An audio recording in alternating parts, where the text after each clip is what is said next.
of opportunity. Let's draw Africa into this powerful economic formation that represents 31.5% of global GDP. To the 2nd of May 2024. Now the problems are manifold, from poor infrastructure management, pollution, corruption.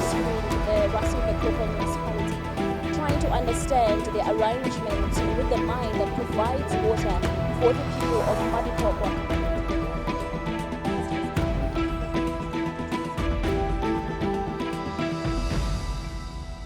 Someone is always talking about how big my baby is. I'm gonna show you guys him. He is just turning 4 months. Here he is. And, oh, sorry, baby. I can barely hold him. But anyways, he is, the last time we checked, he was 24.4 pounds.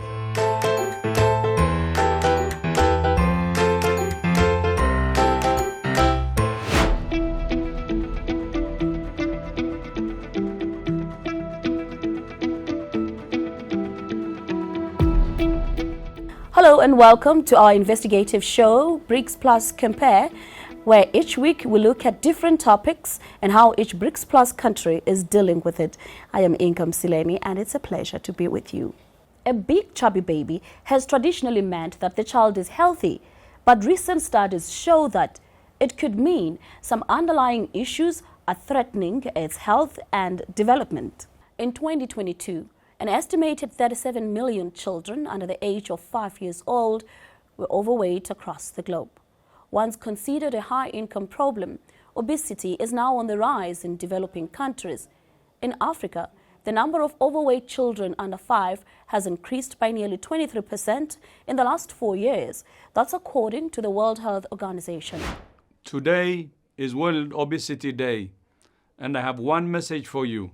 Let's focus on our children. Our children are our future, and yet they may have shorter lives than ours if we don't take action. This is a global problem. The numbers are even higher from the global south, which accounts for more than 40% of the world's population, 26% of the world's territory, and 30% of the global GDP. In Brazil, excess weight affects teenagers more than children. Here is BGTN correspondent Chris Goldenbaum with some worrying statistics. A survey carried out by the Observatory of Childhood Health has revealed a worrying picture regarding obesity in children and adolescents in Brazil. Excess weight, which includes obesity, affects 1 in 10 Brazilian children and 1 in 3 teenagers. During the COVID-19 pandemic, the number of overweight children in the country grew by over 6%. The increase amongst teenagers was even higher, a staggering 17%. In 2022, the national average showed that over 31% of Brazilian adolescents were overweight, almost double the global average. Epidemiologist Maria Lousada, a professor and researcher at the University of São Paulo, has dedicated the last decade to studying the effects of ultra-processed food on society. So this is the ultra-processing of food. So we can imagine that these are products manufactured by industries made with natural elements taken from nature, but which have absolutely nothing to do with what we buy in nature. These are soft drinks, crackers, packet snacks, cereal bars. They are industrial formulations made with various types of processing, with various types of ingredients. Many of them are parts of food. They are an isolated protein. They are a modified starch, and they are combined and finished with a series of cosmetic additives that offer or reinforce colors, flavors, and textures. Her research indicates that the prevalence of ultra-processed food in society is directly linked to the alarming rate of obesity in Brazil. And this study has shown us very consistently that high consumption of these foods increases the risk of developing obesity. This is because they have a high concentration of calories, they have high amounts of sugars and fats, they have many food additives that also alter our physiological system of hunger and satiety. They produce other toxic components such as acrylamide and acrolein, which can also influence our metabolism. And finally, they induce overconsumption, uncontrolled consumption, not least because of their practicality, easy access, and the appeal they have with their super stylish packaging, sometimes even with not so subtle messages such as eat without stopping or be happy eating this food. Seja feliz comendo esse alimento. When working directly with patients, the journey to recovery begins with acknowledgement. For many children and teenagers, recognizing that they are overweight can be very difficult. For their families, it can be even more complicated. The root cause of their children's condition may lie in their eating habits and food consumption culture. Research has also shown that there is an inequality aspect to obesity attributed to the widespread availability of cheap, ultra-processed foods. However, obesity is also prevalent among people in higher social classes, partly due to their more sedentary and luxurious lifestyles. Deborah Maskew, a nutritionist who has also researched obesity, says that it's a tough conversation to have with family members. Muitas vezes a família ou mesmo o público infantil, crianças e adolescentes. Well, often the family or even the children and adolescents end up not understanding that being overweight or obesity is a disease. It's a condition. It's a chronic disease that needs to be treated. And it's often during a visit, an approach, and assistance where you need to make them aware that this excess weight, this excess body fat brings harm and negative consequences for the health of this child and adolescent. Negativas para a saúde dessa criança e desse adolescente. Maskew also points out that despite the increasing availability of ultra-processed foods, the dietary habits of Brazilians favor natural foods. Historically, the country's staple dish consists of rice, beans, protein, and salad. Brazil has a great agricultural production, which provides a variety of affordable grains and roots that are part of the country's culture, including corn. Maskew believes that by going back to the original Brazilian diet habits, it may be possible to reduce obesity. Para que a gente consiga resgatar essa cultura alimentar dos brasileiros, é importante que ações de educação In order for us to be able to rescue and nourish the food culture of Brazilians, it's important that food and nutrition education actions are implemented. É que eles tenham acesso, especially for children and adolescents, so that they have access to knowledge about how food impacts on their health, on their quality of life, and what healthy eating is. O que seria também essa alimentação saudável? Então, ações educativas, por exemplo, educational actions, for example, in schools or in assistance centers that provide assistance to children and adolescents, are ways in which we can raise awareness from the beginning of an individual's life about the importance of their diet, of a healthy diet for their life and for their health. De indivíduo sobre a importância da sua alimentação, de uma alimentação saudável aí para sua vida e para sua saúde. The university in which Maskew teaches, University São Camilo, also has a clinic that offers free health services for the community. One of their initiatives is designed to support teenagers and their families in developing healthier eating habits. Workshops are held to teach cooking best practices to promote healthier and affordable options beyond ultra-processed foods. 14-year-old Pedro Augusto, who was diagnosed with obesity, is taking advantage of the program. Porque eu realmente estava bem mal. I was really unwell. I was overweight and not doing much physical activity. So I started coming here to try and improve the situation. Rubens Aleixo and his wife have struggled with weight throughout their lives. Now they aim for a healthier legacy for their growing boys. His son, Anthony, seems to understand that things need to change. I'm here to learn how to lose weight and change my life. Attending this workshop is Aleixo's way of securing a better future for his son. uma qualidade de vida muito melhor.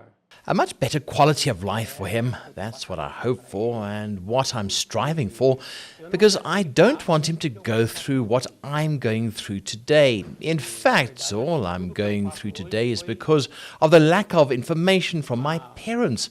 And then when I had information, I didn't appreciate it. And today I'm reaping the consequences of that, and I don't want that for him.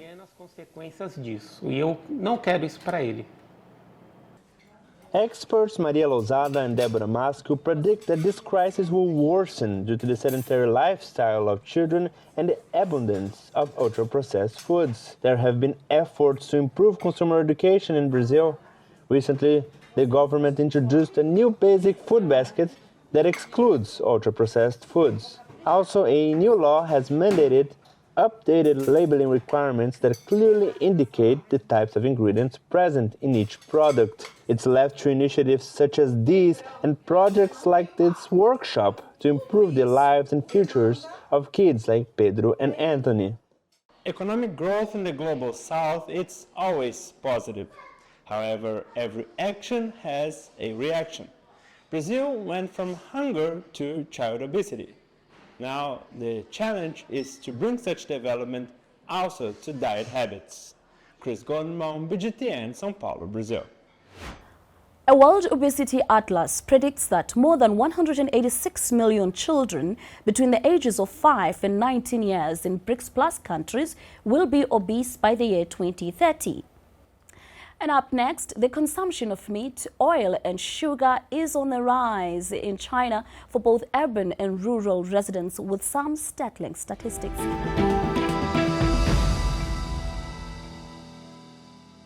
Surprising as this might sound, China has one of the highest numbers of overweight and obese children under 5 years old. According to reports, 8.3% of Chinese children were overweight and obese in 2020. And the numbers keep rising. Many Chinese teenagers, as a result, are seeking help. Slimming centers have opened up across the country, full of young, hopeful youngsters looking to shed more than just a few pounds. Take a look at this report. For 4 hours a day, this young man follows an intensive exercise program to help him burn calories. At Club GYD in Beijing, obese teenagers lose a lot of weight. A complete course lasts 42 days. Under the watchful eye of an instructor, they alternate between the treadmill, weightlifting, cycling, group gymnastics, and Pilates. People come here for many reasons. Some people feel that they are not attractive enough or believe their appearance will prevent them from getting a job. But the main reason is to improve their health. People are flocking to slimming centers all over China. Many like this one offer full board. Xia Zheyu has taken a break from her education to attend GYD. She has signed up for the second time at a cost of $2,600. Before, I loved playing computer games. After meals, I would spend a lot of time in front of my computer. When I was tired, I would just collapse. I never exercised and got heavier and heavier. As incomes rise, an increasing number of people are trading in their bicycles for cars and eating more fast food, sodas, and sweets. Obesity is fast becoming a major public health issue. According to a recent study by a market research company, 1 in 5 young urban Chinese are now overweight. Zhu Lindai's weight peaked at 152 kilos. She has already managed to lose almost 50 kilos. I used to eat a lot of hamburgers, fries, fried food, donuts, and meat buns. I ate too much.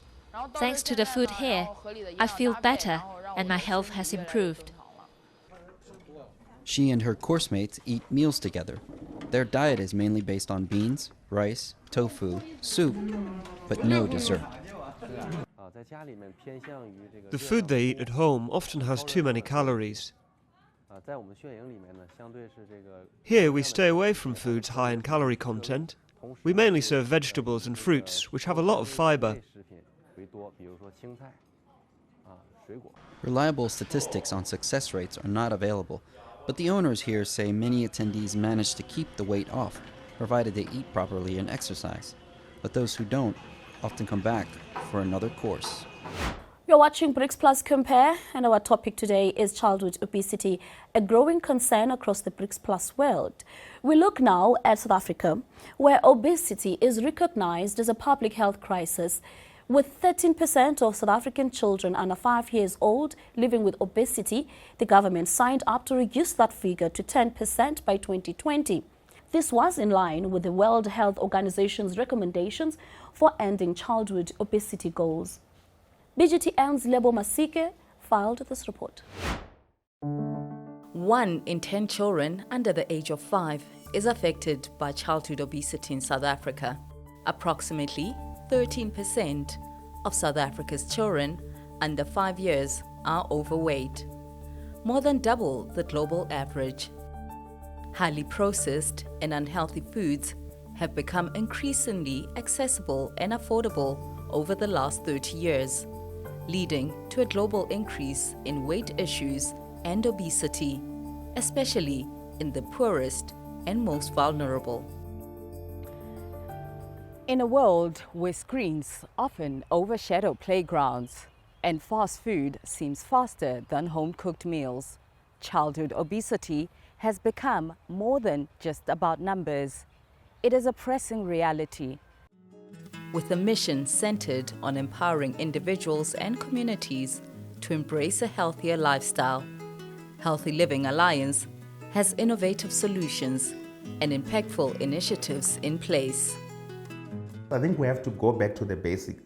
Number one, we can do a lot in terms of the regulation of the food environment. Make sure that the unhealthy products are not directly marketed to children. If I go with my kids to the store, sometimes they pick the product because the breakfast cereal has a cartoon, right? So they like the cartoon, and when they are actually, they interact with the marketing of the product and the food itself. Number two, we can have proper labeling of the food. Parents do not want to intentionally give their children what's unhealthy. So we can have a correct labeling, bold front of pack labeling that says this food is actually high in sugar. You don't have to read the nutrient profile model that is written in a technical nutrition language, which many of us do not understand. Supermarkets and how it's also contributing in driving the decision making around what parents purchase. If you're looking for fruits and vegetables, usually at the back of the shop, you get sweets, chocolates, as you're passing. So it's not easy to even pass without actually your child crying for a sweet.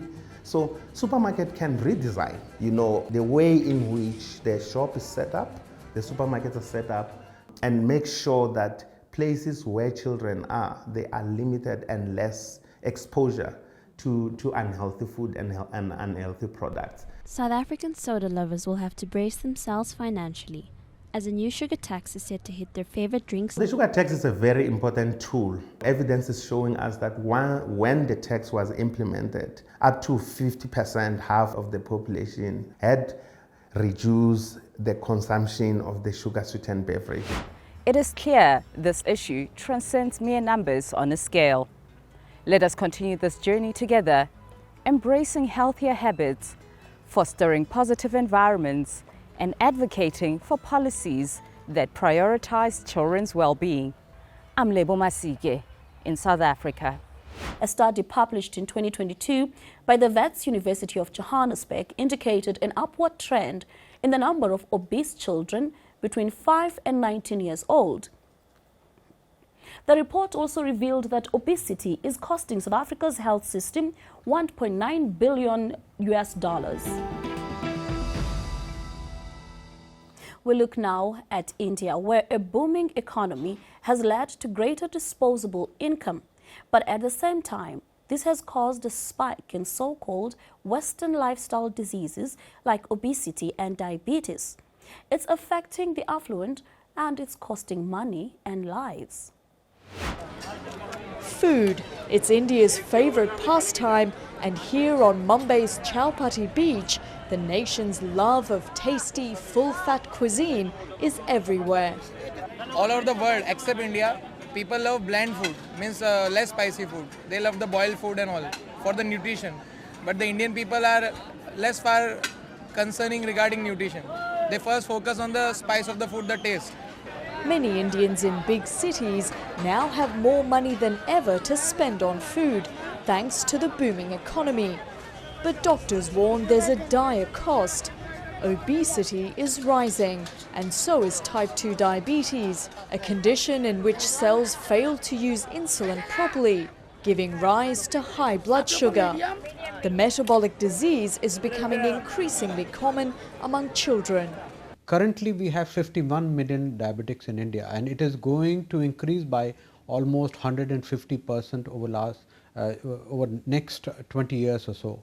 So we have the highest numbers of diabetics in the world. India spent $40 billion treating diabetes last year. Many health clinics like Faith in Mumbai are now targeting teenagers for weight loss, hoping to prevent the illness developing in the first place. They're not playing on the fields and they're spending so much of time having a sedentary activity along with the affluent lifestyle, visiting the malls over the weekends, eating junk food. It is bound to cause obesity. All these adolescents are pre-diabetic. Sairaj is just 15 years old, but is 30 kilograms over his ideal weight. His parents say they're not surprised. If you look at the previous generation, we never went out to eat. We just ate home food. Everything was made at home. Now there's more money and more illness because we've started to eat out more. Type 2 diabetes, if uncontrolled, can lead to serious medical problems, including heart disease, kidney damage and blindness. It is thought to kill 1 million people every year in India. Combined with heart and circulation problems, the World Health Organization estimates they cost the country $23 billion a year in lost income due to worker illness. It's a sizable problem the country can't ignore. According to the World Health Organization, Egypt is among the top 20 countries in the world with the highest prevalence of obesity. Almost a fifth of the Egyptian population, 19.8% to be exact, is estimated to have died from obesity-related complications in 2020. Egypt's National Institute of Nutrition says children in particular are vulnerable because of the rise in the consumption of processed foods. On weight and height. The first thing we need to measure is his weight and height in a proper way. And after that, we calculate something called the body mass index. And based on the body mass index, we determine if this child has normal weight, whether he is thin, or if he is overweight or obese. And this is if we put the index on curves specific to the child, depending on his age, and whether if he is a boy or a girl. We begin by placing the indicator on the appropriate curve for him, and we determine on its basis whether the child is obese or not. My name is Sondoz Abdel Kedar Al-Shuni. I'm a doctor in therapeutic nutrition. My son Ahmed is 10 years old, and the issue started with me about 3 years ago. The situation was not at all right, and it was deteriorating. A year ago, we were suffering from this matter and researching a lot. At one point, due to bullying from his friends and colleagues who described him as fat, he began to suffer and became angry. He refused to go into the street, and he came and complained to me once or twice. Of course, I don't want to interfere with him unless he has a will inside himself. I kept trying to talk to him one by one that food is not everything. We eat the useful things that our body benefits from. I started working on the diet. My mother encouraged me. What I realized is that it wasn't about what I wore, but about how I looked and felt, so the other children would stop making fun of me.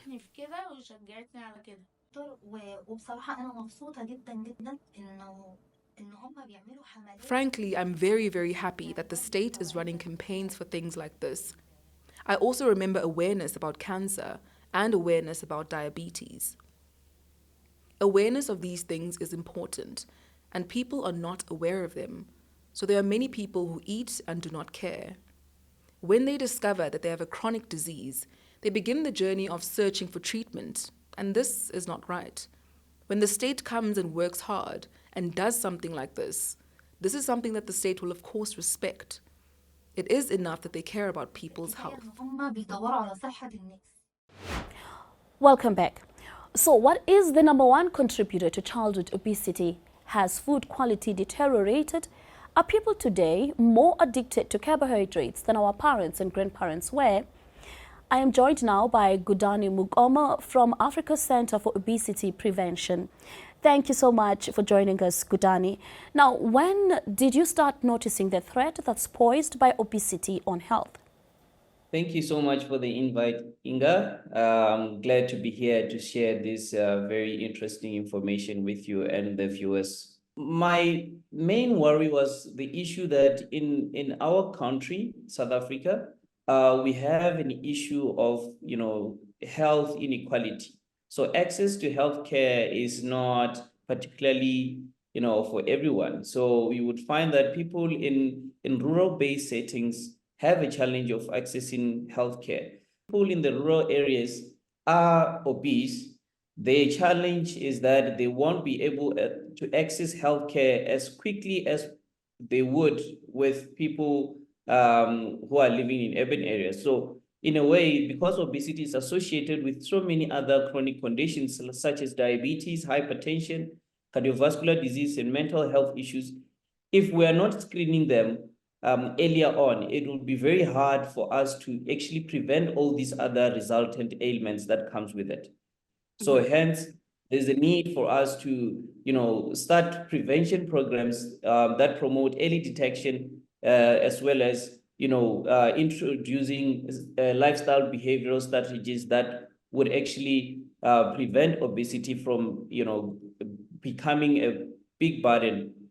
However, in our country recently, we have seen this shift or a transition in the food environment where, the fast foods now are, available even in the rural settings. So it's no longer the same where people in the rural areas were, practicing vegetable gardening and things like that. So now even the fast food restaurants and all these fast food chains are available. Now, I know you have done extensive work in research in combating obesity.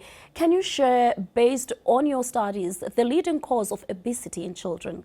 I can say that during my early years of training as a biokineticist, that was down at the University of Venda,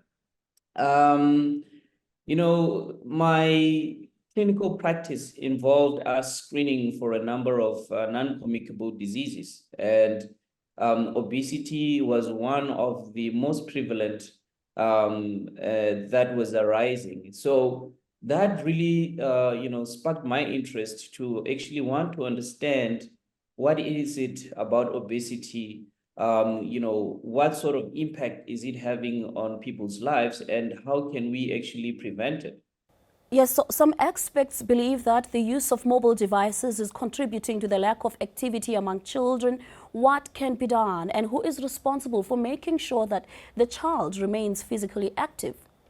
Spending their time attached to, the screen, watching cartoons or whatsoever it might be. We've got TikTok all of a sudden, and most people are shifting from being moving human beings to now sedentary beings who spend their time being entertained by the screen. So that contributes to obesity. Well, on that note, we're going to leave it there for today. Thank you so much, Gudani Mukoma, for joining us. Take care. Have a lovely day. And that's all from all of us in studio. Do join us again for our next show, where we explore BRICS digital currency and how each BRICS Plus country is going to navigate trade in local currencies. Thank you so much for joining us. It's goodbye for now.